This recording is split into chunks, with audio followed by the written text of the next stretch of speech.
Morning, everyone. Oh, I think we've lost Andy. Oh, yeah, I think he's good.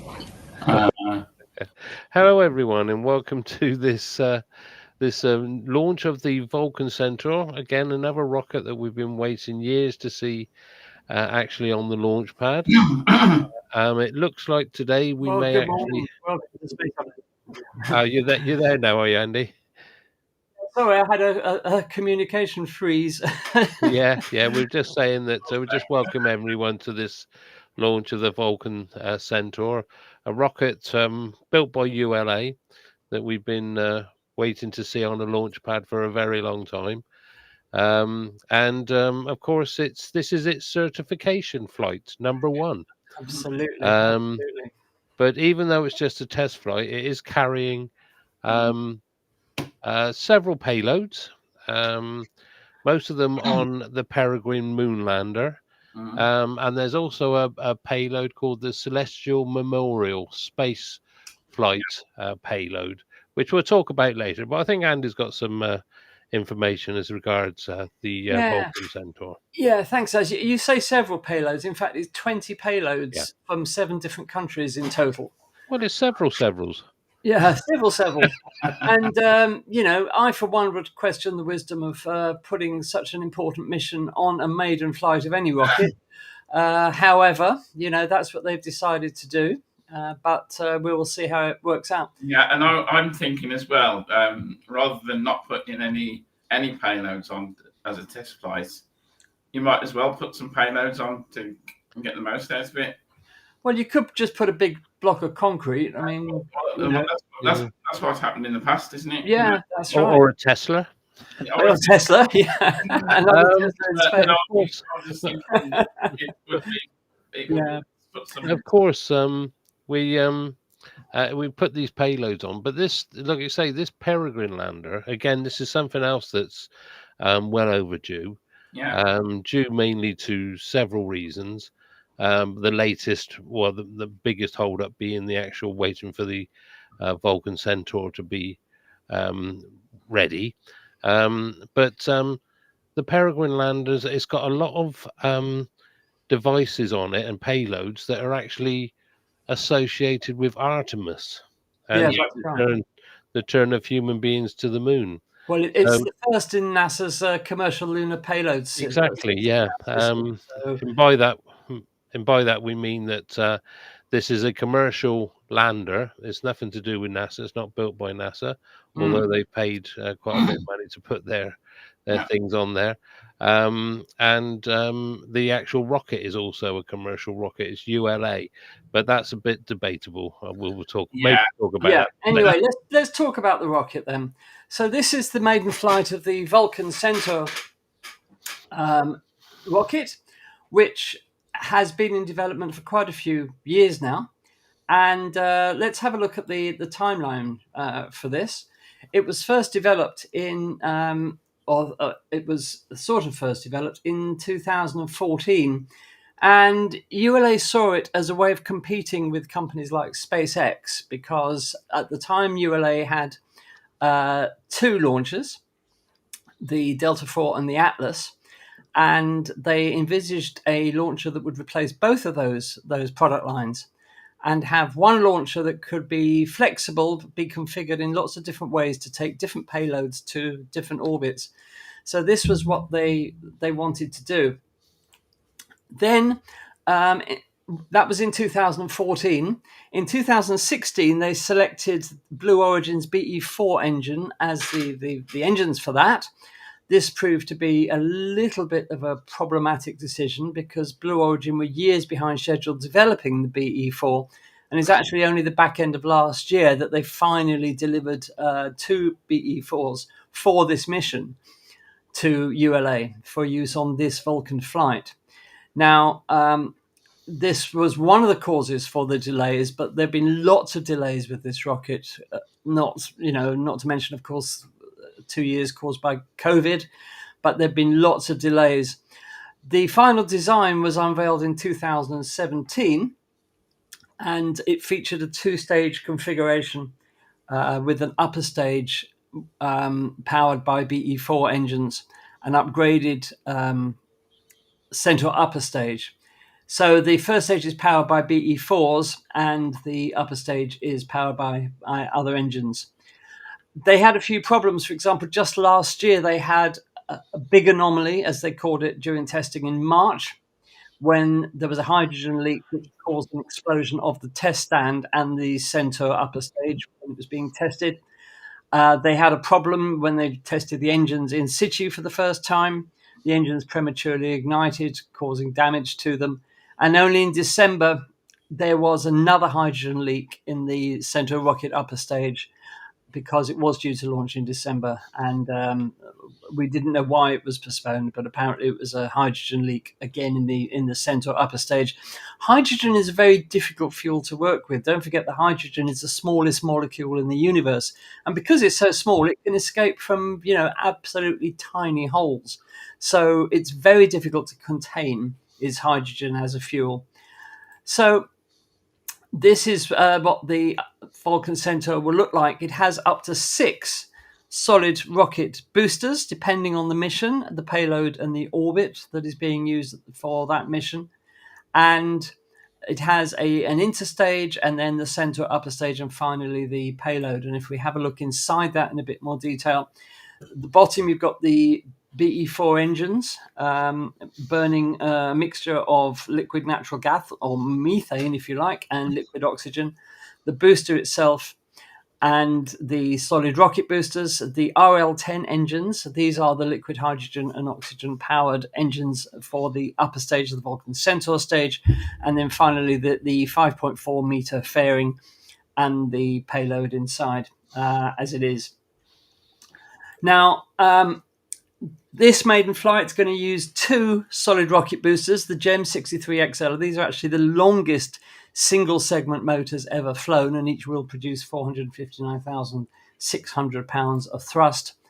And the landing site for the Peregrine Lander that Daz was talking about is in Cenas Vicosistatis, which is an ancient lava flow on the edge of Mare Imbrium on the moon. So this is what the whole mission is aiming towards. So there you are. So that's just a brief overview of the rocket itself. And as we said, it's been a long time coming, and I can't believe we finally reached the day when we're seeing the maiden flight of this rocket. Yeah. So what are your thoughts, guys? It's good to be here. It's good to see a maiden launch of a new launcher. Looking forward to its program later on. Yeah. I'd just like to welcome Heidi, who's in the chat, and she's hello, Heidi. Morning, Heidi. And she's actually at Cocoa Beach right now watching it. Wow. So, really? Yeah. Fantastic. If you get any pictures, don't forget to send them to us for the send them in to us. Show later today. That'll be lovely. That'll be great. gmail.com, as always. Yeah. Morning, Heidi. Perhaps Heidi should be our correspondent on the ground. Yeah. I think she's already got that job. Of course, with ULA, this flight is very, very important for them. Yeah. I won't go into the full history of ULA, but basically it was set up almost as a government monopoly for the Department of Defense. And it was basically to guarantee that the military had access to space. So it was Lockheed Martin and Boeing who both owned 50% of it, who combined to form ULA. There has been controversies about it all the way through. But this, because of all the holdups, and one of the problems is that all their old rockets, like the Atlas V, the Atlas 4 Heavy, and all the other ones that they had, were all run by Russian engines. And of course, because of geopolitics, they had to. They were told that they can't use the rockets anymore. So they've had to, or anything that's launched by military-wise or anything like that, has to be launched by an all-American rocket. It can't have any components from foreign countries, especially the likes of Russia and China. So they've had to build these engines for themselves. And of course, they said went to Blue Origins. And this is where the problem, because of the slow development, they were basically left. Well, the USA was virtually left, except for SpaceX and the smaller launch providers, with no rockets to launch anything. So this is a very important launch for them. They are in a bit trouble. I think they were up for sale last I heard, but whether or not that's still ongoing, I'm not sure. But yeah, it's a very important launch for them, and fingers crossed this is going to work. And if anything, just to get the Peregrine Lander up on the moon as well, because this is sort of like this is like America going back to the moon now. It's been 50 years since they last had boots on the ground. So yeah, let's get this going. Let's light this candle. Let's get it on its way. Absolutely. And the important thing to realise is that ULA do envisage this rocket as taking on the likes of SpaceX in the small to medium sized payload market. And it is, as I said earlier, configurable so that it can be used for a wide variety of payloads with a wide variety of orbits. The fairing itself is not actually that big. It's only 5.4 meter fairing. Right. So it's not as big as the Falcon 9, for example. But ULA do see this as serious, or hopefully serious competition for SpaceX. But they are guaranteed 60% of all military flights on this launcher. Right. So that was the idea. I don't know whether that still stands, because a lot of the launches they were supposed to do, because of the delays, have been given to SpaceX. Yeah, that's true. So whether or not that's going to they're still going to get preferential treatment, I do not know. But I think would like they are, because that's actually part of their terms of operation, if you like. Yeah. Well, yeah, but the thing is, like I said, they've had to move a few military missions from here true. to. And the other thing about this particular rocket, it's not designed to be reusable, is it? No, exactly. That's what I was going to say. Cost is going to be a factor, especially in the commercial sector. That's right. Because I mean, SpaceX have got that market cornered. Yeah. They're probably less than a third of the price of what it costs to launch on one of these rockets. So commercial companies are going to go there because the rockets are reusable. They're not having to build new rockets all the time. That's right. Yeah. So I see Bernard's just put. Morning, Bernard. I'm just replying. Yeah. Nice to see you. Hi, Bernard. Good morning. Hope you're well. Yeah. Yes. So this is the whole problem that companies like ULA face, that they can't compete on cost with SpaceX because of SpaceX's reusability, which brings the cost down enormously. There are plans in the future to recover the engines from the Vulcan by basically parachuting the engines back to Earth. The engines will detach from the first stage and descend on a parachute. But that's not going to happen for a few years. No. And I think, they're in the same sort of situation as Europe are with the Ariane 6, that the rockets were designed quite a few years ago before SpaceX cracked the reusability paradigm. So in the same way, the new European Ariane 6 is not reusable in any way, and there are no plans to make it reusable in any way. Yeah. So this is the problem that anybody who wants to compete with SpaceX has to face, that they have to start using reusable rockets, because otherwise they cannot get the price down sufficiently to make their rockets attractive to potential customers. No, that's right. Yeah. Yeah. And, SpaceX are, forging ahead with even more reusability. They've got plans, or they're trying to come up with plans to reuse the second stage as well as the first stage. And they're just leaving everybody else in the dust in terms of reusability and hence cost. So ULA are really up against it, trying to make this rocket successful. If they are still going to get 60% of military flights, that will be their core business, obviously. But I don't think they will get much other business. And whether the military missions will be enough to sustain this rocket, and thus their business, I have my doubts, to be quite honest. I just have a question about the RL-10 engines. Yeah. Are these the same design that was instigated decades ago? With those engines? Yeah. They're venerable engines. They're really old engines, but they're reliable and they work. Obviously upgraded with modern electronics and so forth. Yes, yes. But are they Rocketdyne engines? Yes, they are. Yeah. Right. Yeah. They're Aerojet Rocketdyne engines. So they're well tested. They're well tested. They're reliable. They've got a good success rate. Yeah, that's the one. That's the thing you need, isn't it? So yeah. But, So should we talk about the Peregrine Lander? See what's actually what? Yeah, absolutely. Right, There's nothing much happening on the launch pad at the moment. Fueling has completed. Yeah, so we've got just about 17 minutes according to the clock, because I think there is a hold. I don't know whether they've had it. There'll be a 1 minute hold. Right. I don't know whether they've had it or not. So anyway, let's just have a quick chat about the Peregrine Lander.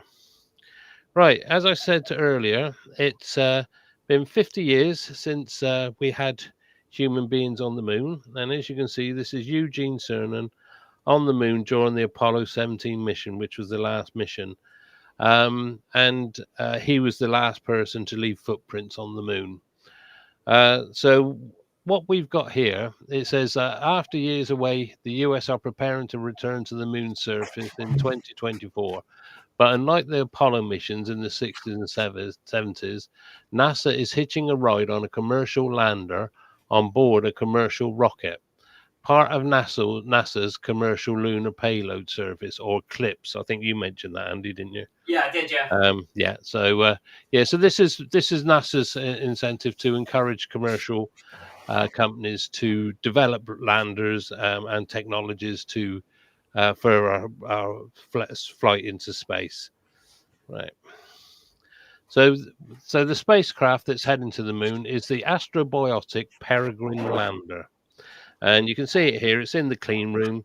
And you can see it's all extended. It's waiting to be folded up and to be put into the fairings to actually fly to the moon. Astrobotic are a Pittsburgh-based company and was one of 9 companies selected in 2018 to take part in NASA's Commercial Lunar Payload Services, or CLPS. And I think I'm going to call it CLPS from now on, because that's a bit of a metaphor. The launch of the Peregrine Lander shifted out of its as Andy said, it was supposed to fly on the 24th of December on 2023, but that was delayed, and as Andy said, we didn't know why at the time, and it had backup dates of the 25th and 26th. So it was pushed out of there, and it basically just delayed it that little bit further. But due to the need for further Vulcan testing, but its flight plan for reaching the moon remains largely unchanged as far as duration goes. Right, this is the course it will be taking. So basically, it will actually launch, and it won't do a full orbit of the Earth. As you can see, it'll launch, and then it'll slingshot around the Earth, get a gravitational shot, and possibly use its engines to put it into a lunar, push it towards the moon. But as you can see, it will actually come back to Earth. It won't go into orbit around the Earth immediately. It'll come back to Earth and get another gravitational slingshot, which will then send it back to the moon again. And then it'll go into quite an elliptical orbit. And slowly it will move its way down towards the surface of the moon. Now, this isn't as straightforward as it says. It says, so once the spacecraft separates from Vulcan Centaur, Peregrine powers up, and then it makes the journey through its first phasing loop that goes out to lunar distance. So that gives us opportunity to check the vehicle, understanding its performance since it is the first time that it's flown in space. It will come back to Earth, back around the Earth, and it will gravitationally slingshot and then go out to meet the moon. Once there, it will do a lunar orbit insertion burn that will put it in a highly elliptical orbit to start with. It then circularizes the orbit a little bit into a less elliptic orbit, and then it will circularize it to a 100 by 100 kilometer ellipse. It then lingers in this orbit until the lunar lighting conditions are just right. We want to land in the early morning at the landing site, and so it will wait for these lighting conditions to line up. Then Peregrine will start to make the power descend down to the surface. The exact timing from launch to landing can vary depending on the day and the time that they are able to launch. Now, if this doesn't go today, but it looks as though it will do, they've got another 3 days with windows that they can launch it in. But And if it does launch today, it's due to land on the moon on February the 23rd. Yeah. The exact time of the launch can vary depending on the day and time that we're able to launch. So the landing onto the thing. Normally, the process takes between 30 and 39 days, but it could last up to 54 days according to a NASA presentation. The Peregrine lander can hang out for quite some time in what it calls lunar orbit 2, because they're using a hypergolic-based propulsion system, so it does not have any issues with any of the repellent outgassing over time. Now, hypergolic, is that the one that they ignite when they're mixed? Yes, that's right. Yeah. Oh, a bit dangerous, but there you go. Yeah. This gives Peregrine quite a bit of flexibility, and it will be fine as far as waiting for any kind of lighting conditions. So it can sit there for quite a while until everything's correct for it to actually, before it makes a landing. As Peregrine makes its way down to the moon surface, Astrobotic will be testing a device made in-house, a visual guidance apparatus called the Terrain Relative Navigation, or TRN system.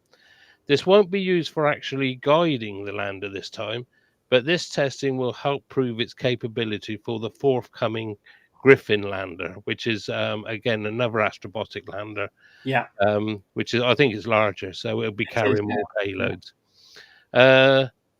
The landing ellipse is very forgiving on the first mission. On the second mission, it's a lot tighter, as the landing requires to be much more precise. Have a much more precise landing ellipse at the South Pole, and of course, we know the South Pole. We saw the Indian Space Agency land their lander there. It is totally cratered, so you have to be precise. I'm assuming this is a bit like the Japanese lander, which is due to land later this month on the moon. It's sort of like using a facial recognition system, where it'll recognize, it'll have loads of images of the moon, and it'll be able to look at the moon and be able to tell where it actually is. So basically, this is just a proof of concept to be basically relied upon to fly with the Griffin. So what we got now? So this is hopefully this is the lander. As you can see, it's just landing on the moon. So this is an artist's impression.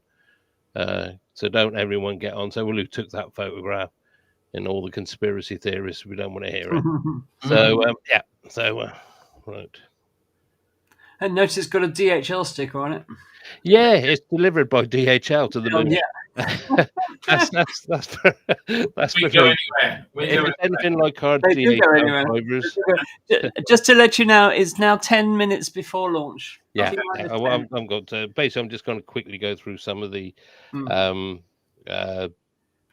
where, as you said, you did point out where it was going to land. So basically, there is a bit of history behind this.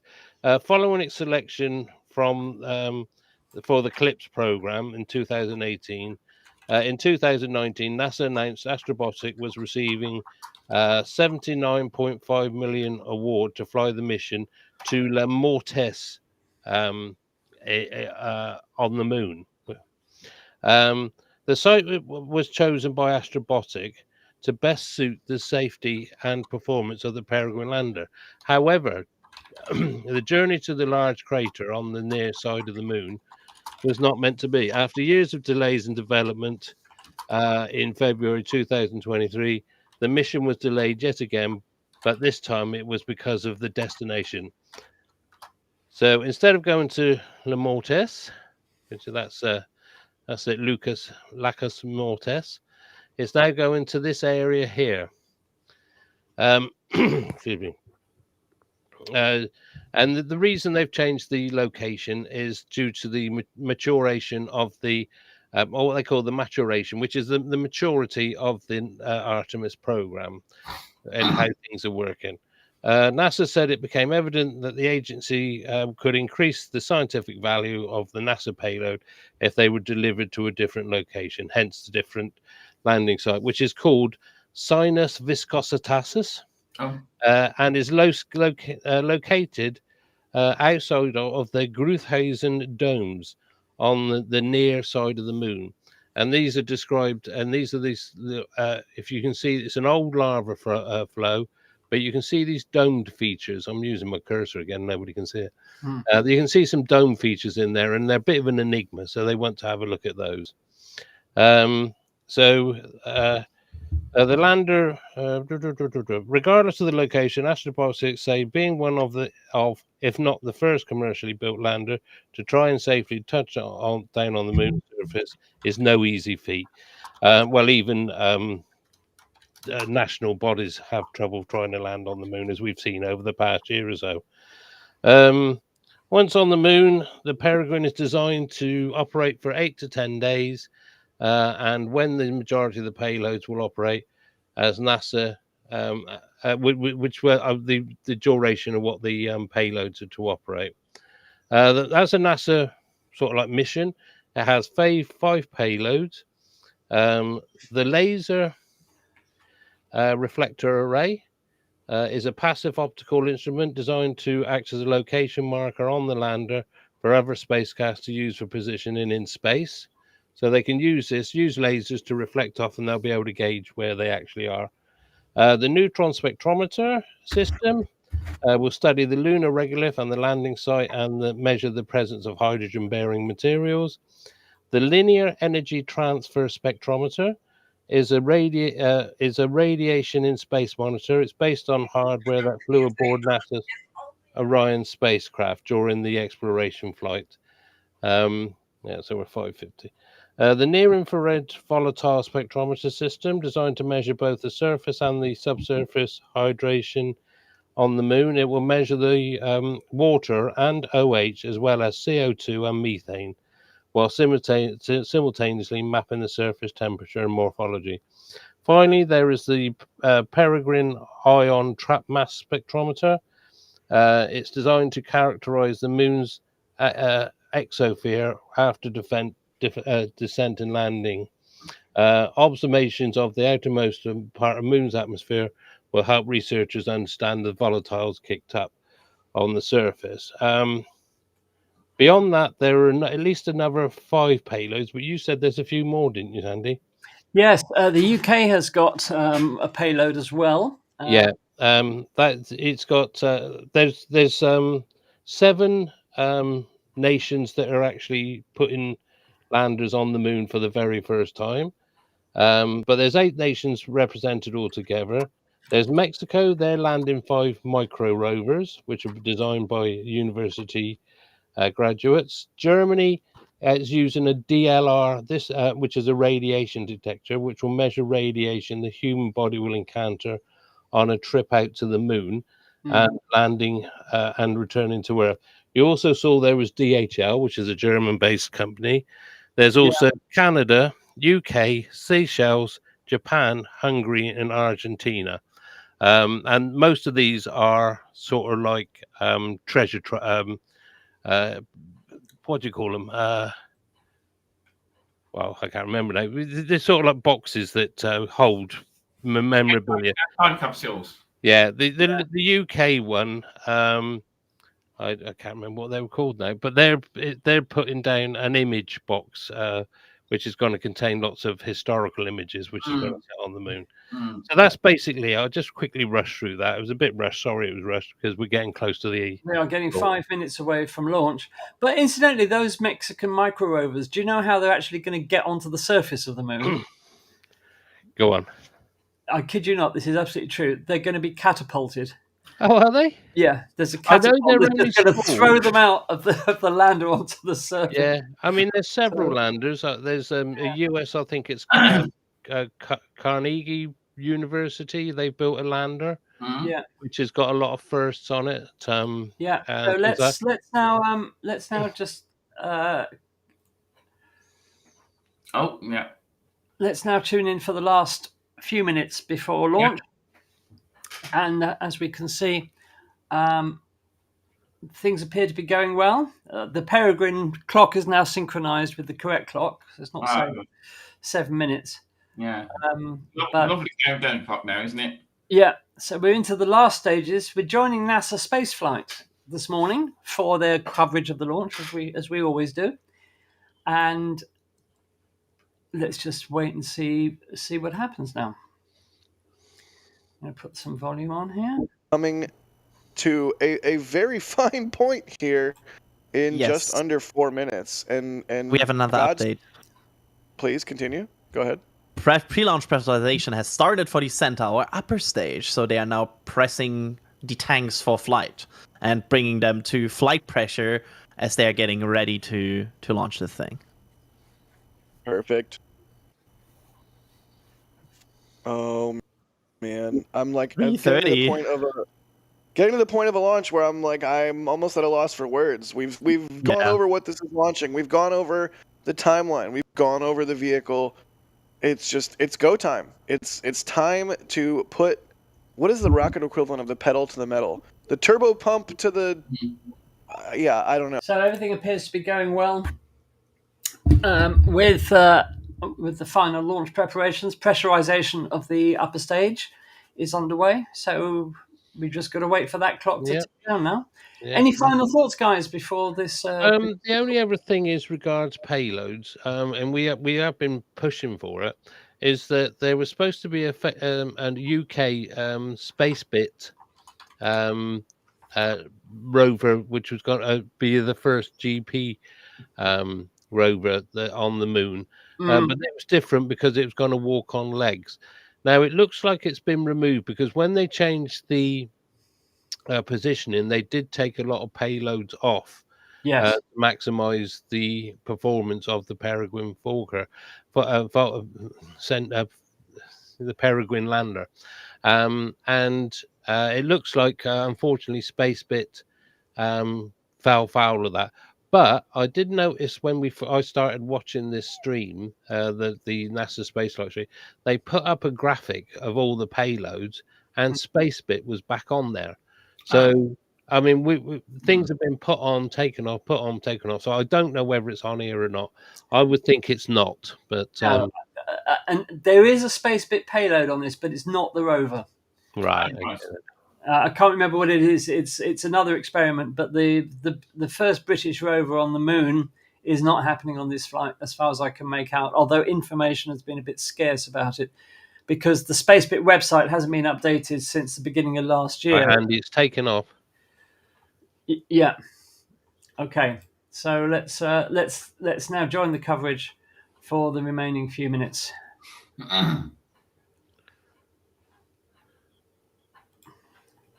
Under 2 minutes. Adrian, there was no T-minus 2 minute vent. What's going on? Oh, wait, it's not a late night Starlink. It's the inaugural launch of Vulcan. Yeah, it is. 90 seconds. We are under 100 seconds for ULA's Vulcan Centaur to launch for the first time. GS is armed. Now, if I'm not mistaken, those BE-4 engines will fire up at 5 seconds before launch, so we should have a good indication that the engines are lit and this thing is ready to go. And of course, once those solids light, that is game on. At L-minus, T-minus, a minute. 1 minute to go here. Report range status. Range green. Oh. Range is green. We should get the final status check very soon. This is so exciting. 45. Yes. Vulcan tanks at step 3. Ooh, step 3. I love the vent right from the American flag. Is the American flag vent the new best vent? 30. Yes. BE-4 start box, go. All right, let's just, I'm not even going to talk. Check. Let's just listen in. Go Vulcan.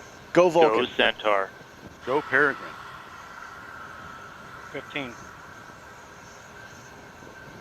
Godspeed, Vulcan.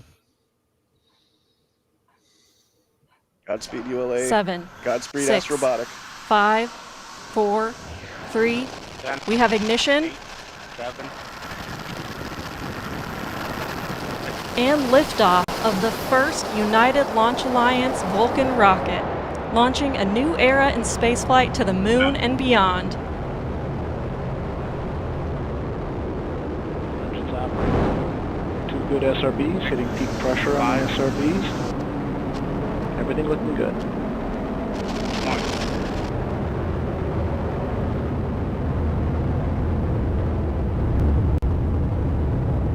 And we've got pitching out programs in, coming into normal rates for that event.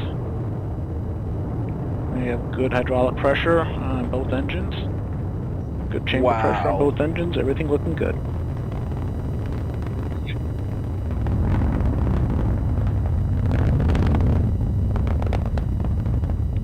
Coming up on 60 seconds into the flight. Everything looking good. 2 good engines. 2 good SRBs. Body rates look good, nice and smooth. And we've hit our first throttle point on the BE4s. Everything looking good. Go, baby, And go. we have passed through Mach 1. We are now supersonic, coming up on max Q. We've had max dynamic pressure. Everything looking good. We're rolling off on the SRBs. What a beautiful And we have shot. cutoff on the SRBs. Coming up on jettison in approximately 30 seconds.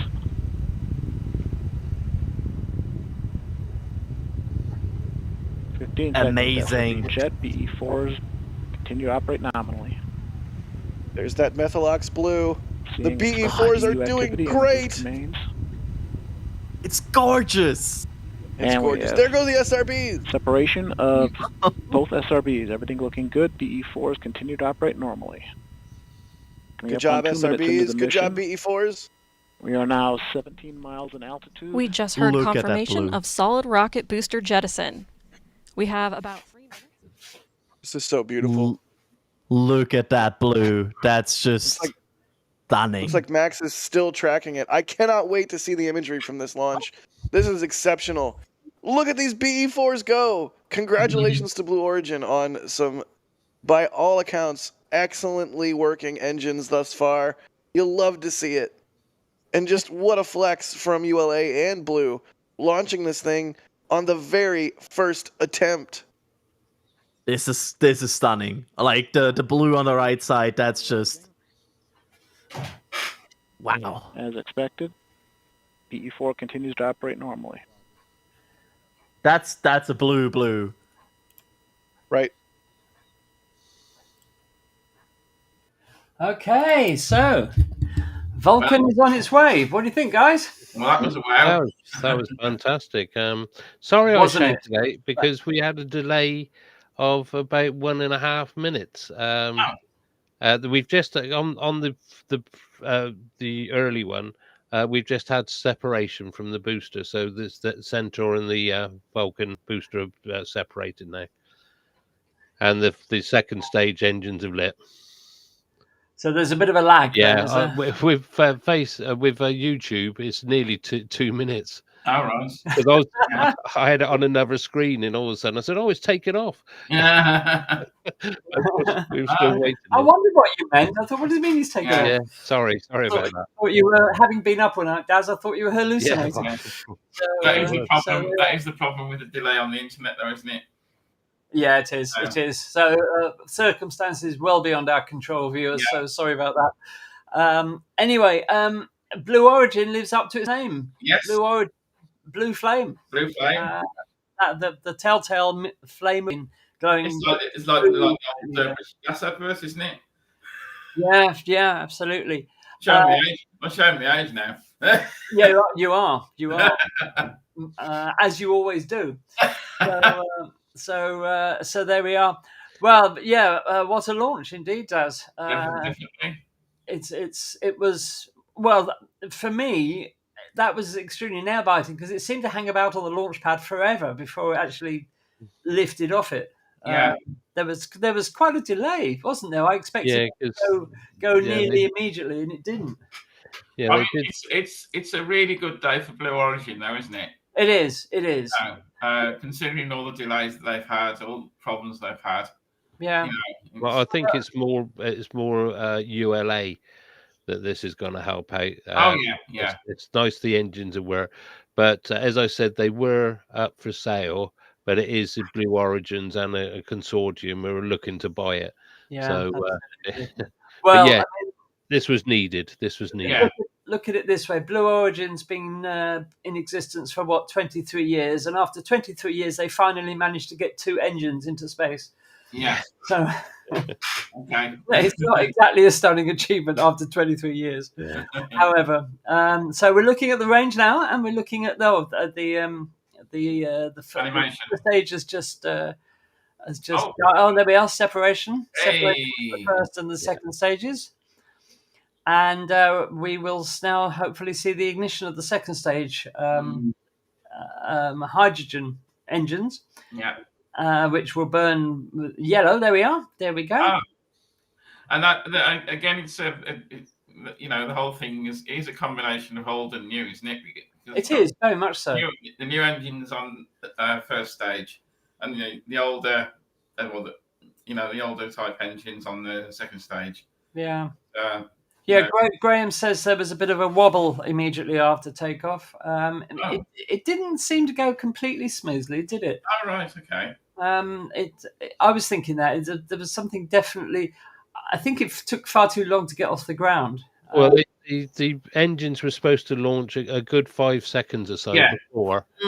The main booster engines were supposed to fire. Yeah, or the other way round. The Blue Origin engines, the BE4s were supposed to start before a good 5 seconds or so before the boosters started. So it just seemed to, like I said, when I saw it, they were just lighting. I thought, why is it sitting there? Yeah. But yeah. Well, no doubt we'll find out all about it afterwards. And as you can see from the graphic there's the Peregrine Lander sitting on top of the rocket. And we've lost the fairings at this point. And everything seems to be going to plan. Yeah, because I understand the booster here is going to boost itself into a higher orbit and go into a graveyard orbit. Yeah. But also, one of the things I didn't get a chance to mention when we were talking about payloads is on this Centaur second stage, as well as having the Peregrine sat on the top, which is now exposed to space, even though we're just looking at graphics. There is also what they termed a what was it called? The Celestial Memorial thing, which is going. It's actually on the Centaur stage, and that is going to, once the Peregrine has been released in its lunar insertion.